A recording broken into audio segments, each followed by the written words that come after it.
But right now, let's go and talk about the future with Mal Fletcher. Mal, thank you for joining me. It's good to be here again, Petrie. Nice to see you. It's really nice to see you. Looking more like Father Christmas every single day. Yes. Let's talk about the apocalypse of job losses. I mean, the hyperbole is not to be ignored here, but the AI apocalypse could take away more, almost 8 million jobs in the UK alone. Is this something that we should fear? It sounds like a daft question, but should we fear this? Well, it should give us pause for thought, at the very least. You know, most techs in history that are capable of doing great good in the world have also been capable of doing great harm. It's true of nuclear energy, it's true of genetic engineering, and it's certainly true now of AI. And I think there are jobs that will gain because of AI, which we can talk about in a moment, but there are areas where we might see job losses, especially in areas where jobs involve repetitive tasks. So transportation is a good example. If we do see a rise in the number of driverless vehicles on our roads in, say, the next 10 or so years, we can expect to see drivers being, laid off or having to find other work. Administrative support is already being affected. And many people that listen to this will know that their company is using chatbots to take the place of human service agents. And AI models are also used in other roles. Manufacturing. We're moving toward what we call smart factories, where you have many small production units spread across the countryside instead of one big factory. And they're all hooked up via the net, and they're run by basically self-regulating, self-repairing machines with almost no human oversight. So there'll be big losses in some areas of manufacturing. Even in energy and the environment, AI is able to optimize our power grid so we see fewer power outages. And of course, that's a big job source in the UK for engineers. So that could be replaced in the next few years. Professions, journalism's already affected with writing programs, ChatGPT and the like. Law, some tasks now are being undertaken by bots that were done by trained paralegals just months or a couple of years ago. And even in medicine, we're not going to be replacing human doctors anytime soon, but machines are being used more in automated surgeries, and they're getting more sophisticated all the time. And we have remote surgeries now where the doctor's in one location, the patient's in another, and it's largely done through a high degree of AI automation. So it's almost as if jobs at every area or every level of life will be under threat or challenged, but there are some jobs, I think, that are ring-fenced against that. Okay, if we just go back to the jobs that we're going to lose, already in supermarkets we see the self-operating tills, which I actually refuse to use on the basis that if I do, that is taking a human being's job away. And I do appreciate that I'm holding, like the little boy with his finger in the dam. It's not going to hold for long, but on principle, I won't use it. But soon, we've got so many supermarkets now popping up, Amazon, for example, where you don't even need to check out. You don't even need to pay. So there's only people stocking shelves and a security person on the door. So that gets rid of those people entirely. So that is the future of shopping, isn't it? We walk in with a chip that reads what we pick up. It takes it straight out of our bank account and we go straight home. Yeah, I'm a big advocate for cash, by the way, and have been for about 10 years pushing in the media for people to carry cash, even if they don't always use it, just as a statement, that because we give away a lot when we give away paper currency.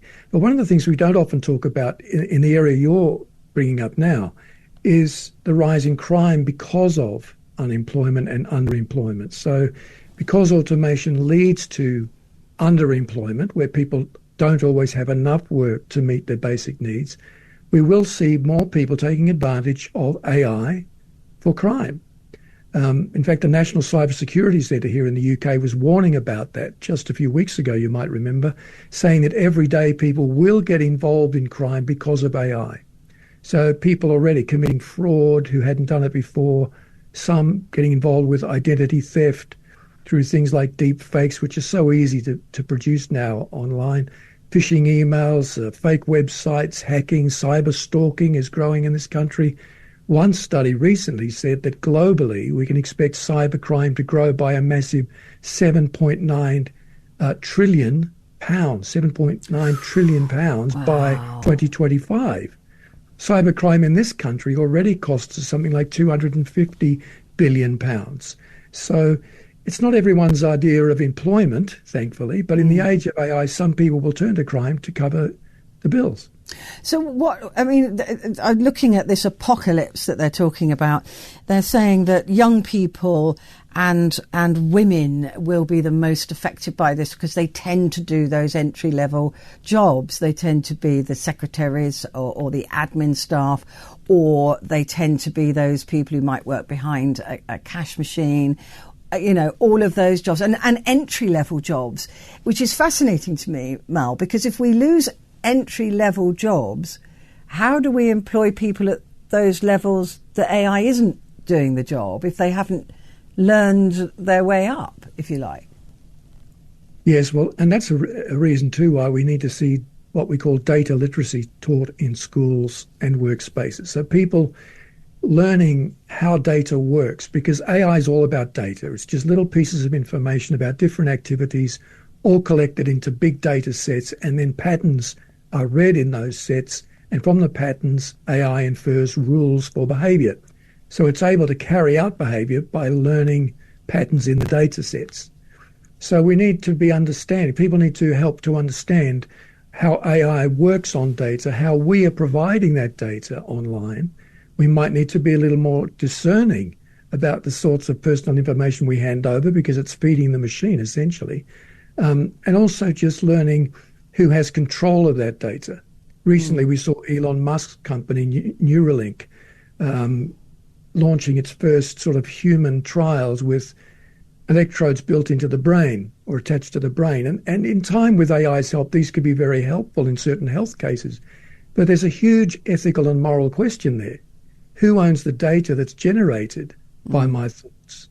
Do I own it? Does Neuralink own it? Does Elon Musk own it? This is very important. So data literacy helps people understand and think more critically about what they do with these everyday gadgets. And that's the beginning of helping people skill their way out of being robbed of jobs, if you like. And also, I know a friend of mine's son who spent a lot of money and a lot of time learning how to code, and he gets paid a lot of money for his coding work. That's not a job for the future.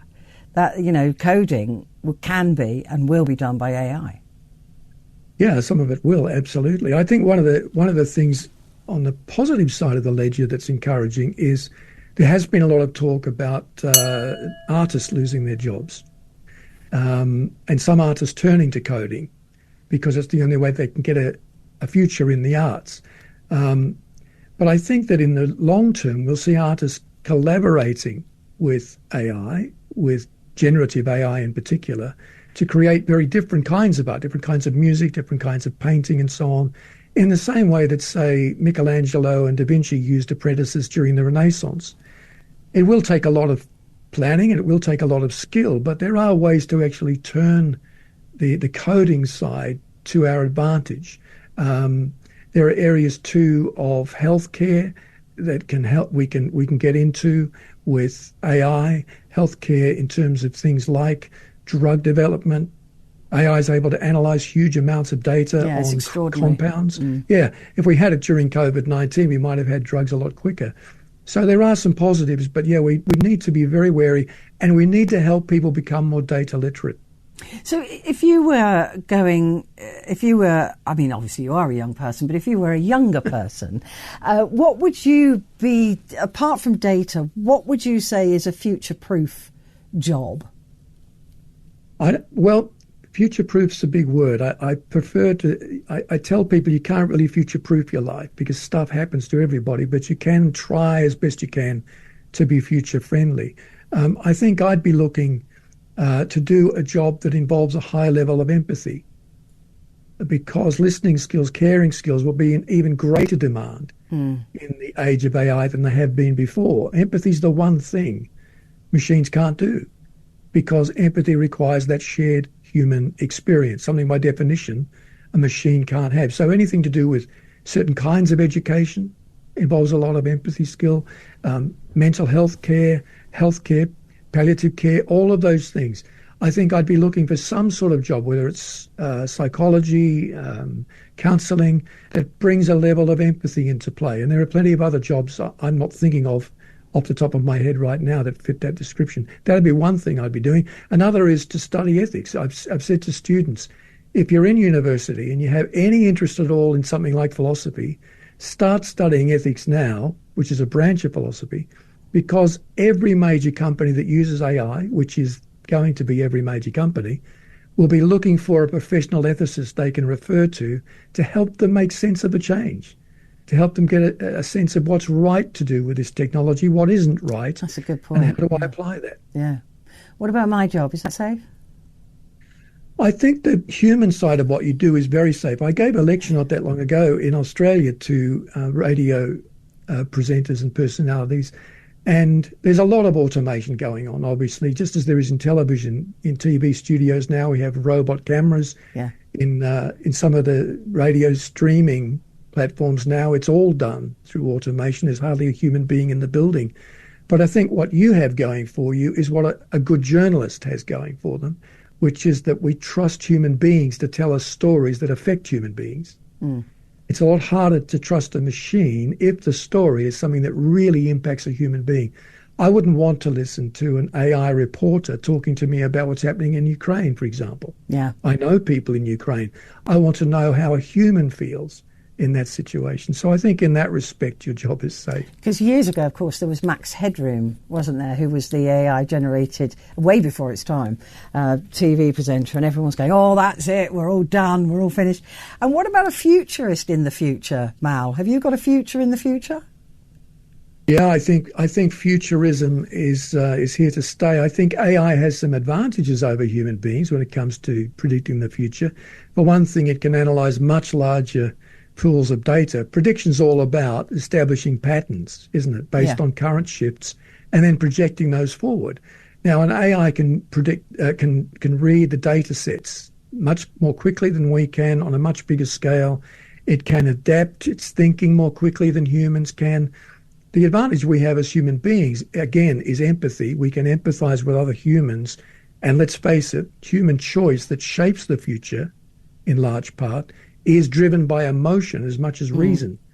And you can't find emotion within data. It doesn't exist. So we have that advantage over AI.